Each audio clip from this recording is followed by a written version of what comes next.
salam sejahtera bagi kita semua. Om Swastiastu, Namo Buddhaya, dan salam kebajikan. Selamat pagi Bapak Ibu, saudara-saudari sekalian. Salam sehat untuk Indonesia. Di pagi hari yang baik ini, saya Dr. Isa Broto Asmoro kembali menyapa Anda semua untuk menyampaikan perkembangan penanganan pandemi COVID-19 secara nasional, termasuk varian Omikron yang kini telah ditemukan di lebih dari 150 negara, termasuk Indonesia, agar kita semua tetap selalu waspada. Per 10 Januari 2022 lalu, SARS-CoV-2 varian Omikron telah ditemukan di lebih dari 70% negara di dunia. Oleh karena itu, melalui surat edaran Satgas COVID-19 nomor 2 tahun 2022 tentang protokol kesehatan perjalanan luar negeri pada masa pandemi COVID-19, pemerintah meniadakan daftar 14 negara asal WNA yang tadinya dilarang masuk ke Indonesia, karena memang sudah tidak relevan lagi. Namun tentunya tetap ada peraturan tentang penetapan kriteria WNA dan durasi karantina. Berdasarkan monitoring dan evaluasi berkala yang dilakukan, durasi karantina saat ini yakni menjadi 7 kali 24 jam. Ketetapan tersebut juga didukung oleh bukti ilmiah bahwa di berbagai negara, masa inkubasi varian Omikron ini adalah 3 hari setelah pertama kali terpapar. Deteksi berlapis juga tetap dilakukan dengan adanya entry dan exit test, serta monitoring lainnya. Upaya ini terus dilakukan untuk tetap mengutamakan kesehatan dan keselamatan masyarakat Indonesia.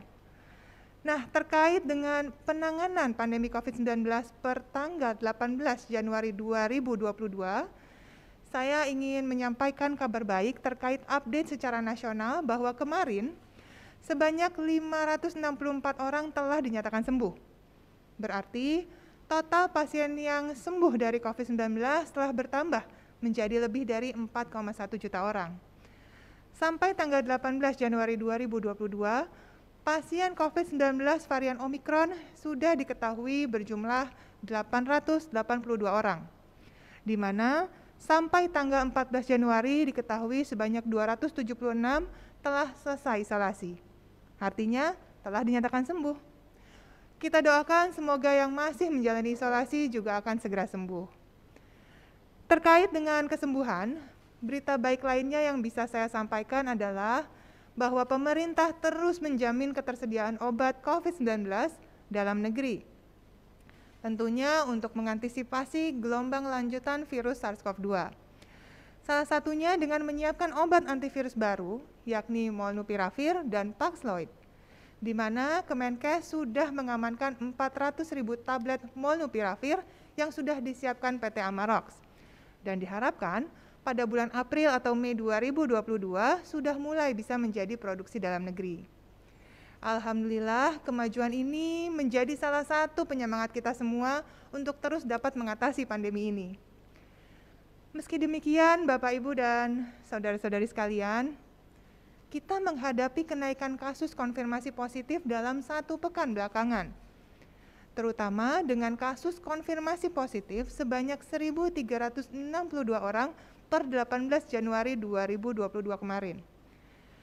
Ini menunjukkan bahwa kemarin merupakan angka tertinggi dalam 1 hari sejak pertengahan bulan Oktober 2021.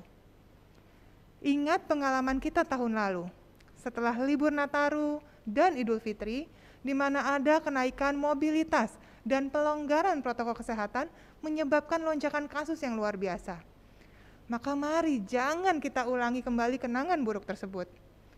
Apalagi varian Omikron yang menyebabkan gelombang kasus luar biasa di banyak negara telah ditemukan di beberapa wilayah di Indonesia. Antara lain DKI Jakarta, Malang, Surabaya, Bogor, Tangerang Selatan, Bandung, dan Medan. Tentunya agar tidak menyebar luas, kita semua harus ikut andil dalam upaya pengendalian penularan COVID-19, terutama untuk varian ini. Karena apapun variannya, pencegahannya tetap sama. Disiplin menerapkan protokol kesehatan dan vaksinasi. Mari kita ketatkan lagi penggunaan masker, terutama ketika berada di ruang publik dan ketika kita berinteraksi dengan orang lain. Kita terapkan jaga jarak dan mencuci tangan dengan rutin. mengurangi mobilitas hanya untuk keperluan yang sangat penting saja. Perlu diketahui bahwa pada bulan Januari ini kita mengalami peningkatan mobilitas. Karena pertama, kegiatan bisnis dan ekonomi mulai berjalan lagi setelah libur Natal dan Tahun Baru.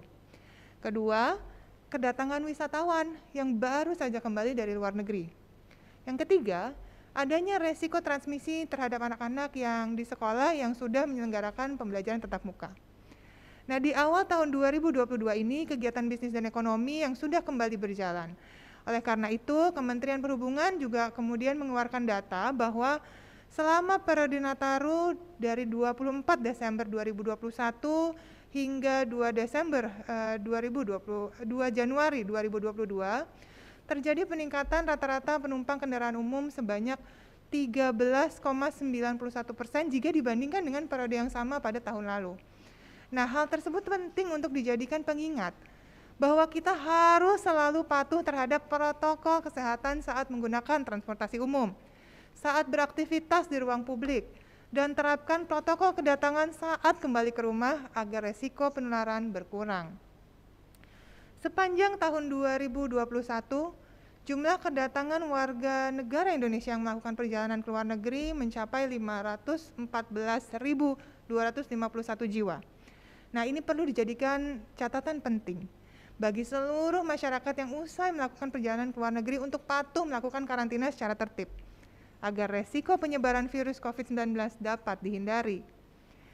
Seperti apa yang disampaikan oleh Presiden Joko Widodo kemarin 18 Januari 2022, bahwa jika masyarakat tidak memiliki keperluan yang mendesak, sebaiknya mengurangi kegiatan di pusat-pusat keramaian dan menyarankan work from home bagi yang bisa bekerja dari rumah. Beliau juga menghimbau agar tidak melakukan perjalanan ke luar negeri terlebih dahulu kecuali ada hal yang mendesak. Kerjasama dari berbagai pihak adalah kuncinya.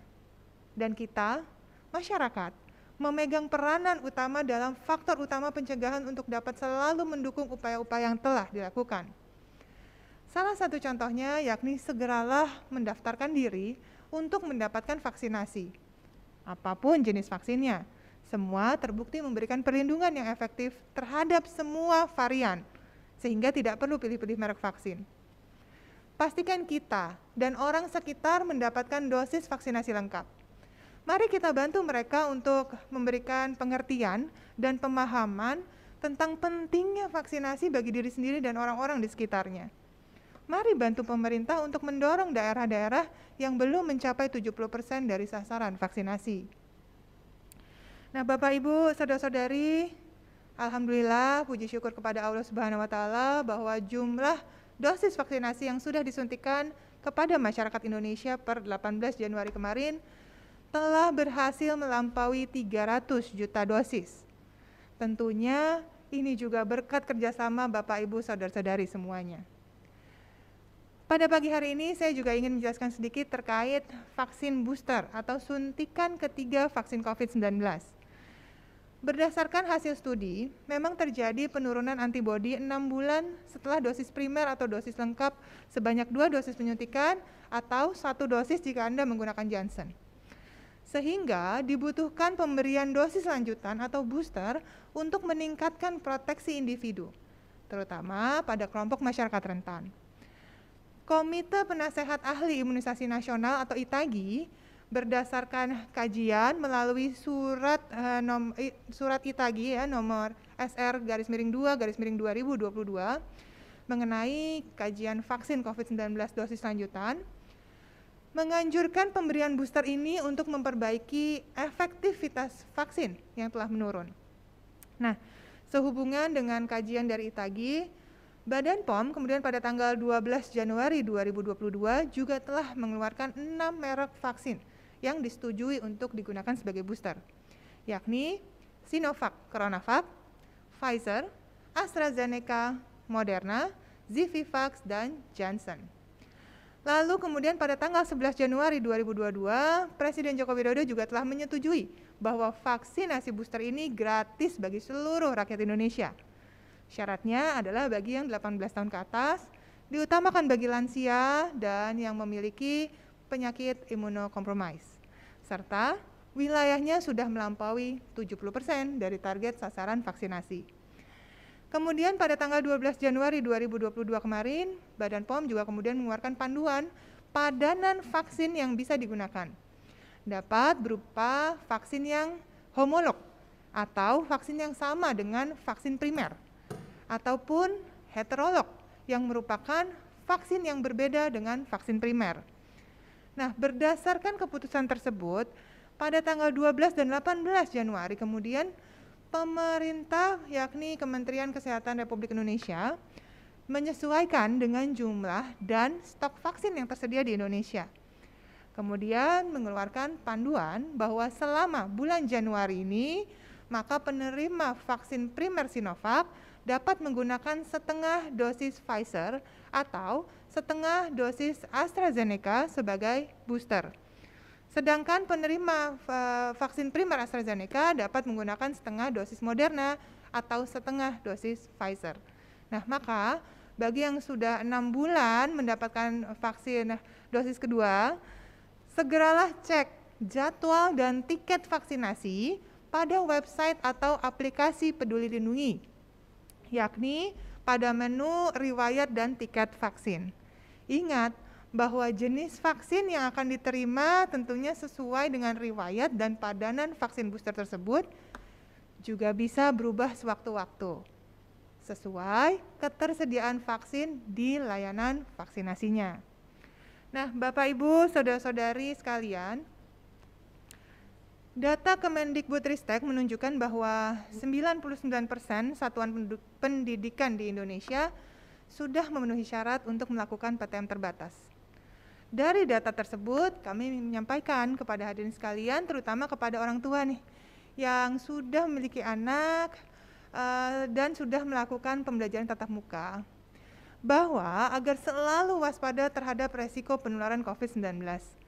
Karena kami juga ingin mengingatkan bahwa bagi para orang tua, ada beberapa aktivitas yang harus dilakukan oleh anak-anak ketika ia berada di sekolah. Yang pertama, pastikan selalu menggunakan masker saat di sekolah. Kemudian yang kedua, selalu menjaga jarak ketika berinteraksi dengan orang lain dan melakukan aktivitas. Ketiga, tidak menggunakan alat makan yang sama atau tukar-tukaran dengan temannya.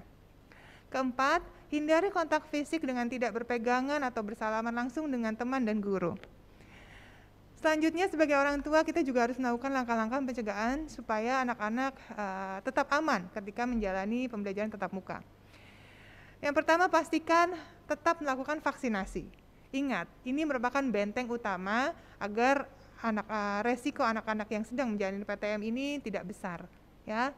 Dan ingatkan juga untuk anak-anak usia 6 tahun ke atas ini untuk melakukan vaksinasi. Begitu juga dengan lingkungan di sekitarnya. Yang kedua, selalu ingatkan anak-anak untuk mengganti maskernya setiap 4 jam sekali. Yang ketiga, selalu ingatkan anak untuk tidak memegang area wajah, terutama mata, hidung, dan mulut.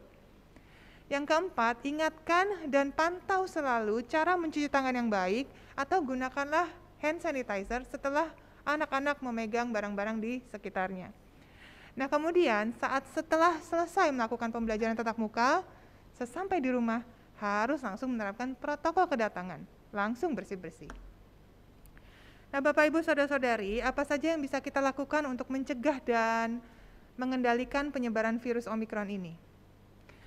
Pemerintah terus mengevaluasi penerapan PPKM di seluruh wilayah Indonesia guna meningkatkan kewaspadaan terhadap penularan varian Omikron, dan sudah dikeluarkan melalui Instruksi Menteri Dalam Negeri atau Inmendagri nomor 3 tahun 2022 untuk pengaturan PPKM level 321 di Jawa Bali, dan Inmendagri nomor 4 tahun 2022 untuk pengaturan PPKM level 321 di luar Jawa Bali yang terbit hari Selasa kemarin 18 Januari 2022 dan berlaku untuk seminggu ke depan, yakni tanggal 18 hingga 24 Januari untuk Inmendagri Jawa Bali, dan berlaku 2 minggu tanggal 18 sampai 31 Januari 2022 untuk Inmendagri luar Jawa Bali.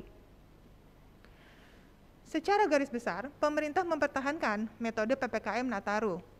Penyesuaian hanya pada Inmendagri nomor 3 untuk wilayah Jawa Bali, di mana hanya masyarakat berstatus hijau di aplikasi Peduli Lindungi, atau yang artinya sudah vaksin dosis lengkap dan sehat, yang diperbolehkan masuk ke tempat publik seperti hotel, supermarket, bioskop, fasilitas olahraga, dan pada semua level PPKM. Oleh karena itu, untuk pengelola tempat publik dihimbau untuk melakukan pengawasan yang sangat ketat, terutama dalam penggunaan aplikasi Peduli Lindungi. Selama jam operasional berlangsung, harus dipastikan agar tidak terjadi kerumunan dan pelanggaran protokol kesehatan. Dan kepada seluruh masyarakat, sekali lagi, apapun variannya, kita semua sudah tahu kunci penanganan dan pencegahannya, yaitu menjalankan protokol kesehatan serta melakukan vaksinasi. Berdasarkan laporan pemantauan Satgas COVID-19 yang dilakukan secara rutin, menunjukkan bahwa kepatuhan memang sudah baik. Akan tetapi, ternyata semakin banyak kabupaten atau kota yang menjadi rendah kepatuhannya, terutama dalam penggunaan masker. Nah, oleh karena itu, mari kita saling mengingatkan tentang betapa pentingnya penggunaan masker, serta penerapan protokol kesehatan lainnya, serta juga pentingnya melakukan karantina setelah berpergian dari luar negeri untuk mencegah penyebaran virus COVID-19. Sekian, saya undur diri. Terima kasih banyak. Selamat pagi. Wassalamualaikum warahmatullahi wabarakatuh. Om Santi Santi Santi Om. Salam sehat dari saya. Sampai jumpa.